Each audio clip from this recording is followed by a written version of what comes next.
কিছুক্ষণ পর আমরা শাহাপুর এবং আমবিটার যেই লোকাল রাস্তাটা আছে সেটার ভিতর ঢুকে পড়লাম।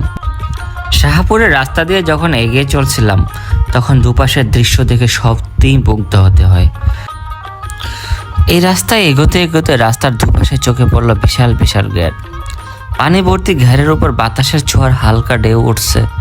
এসব ঘেরের মধ্যে সাধারণত চিংড়ি এবং সাদা মাছ এবং রুই কাতলা চাষ করা হয়। মাঝে মাঝে দেখা গেল চাষিরা নৌকায় করে যাচ্ছেন, খাবার ছিটাচ্ছেন। দিনের বেলা আসলে এই দৃশ্যটা আরও প্রাণবন্ত হতো। সূর্যের আলো পরে পানিতে ঝিলমিল করত, নৌকার ছায়া পড়তো ঘেরের জলে। এখানে শুধু মাছ চাষ কাজ নয়, যেন প্রকৃতির সাথে মিশে থাকা একটা জীবনযাপন। রাস্তা দিয়ে অল্প কিছু মানুষ চলাফেরা করছে, কেউ হেঁটে যাচ্ছে, কেউ বা ছোট ভ্যানে চড়ে বাজারের দিকে যাচ্ছে।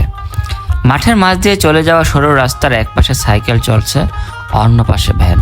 চারদিকে নিস্তব্ধতা, হালকা বাতাস বইছে। প্রায়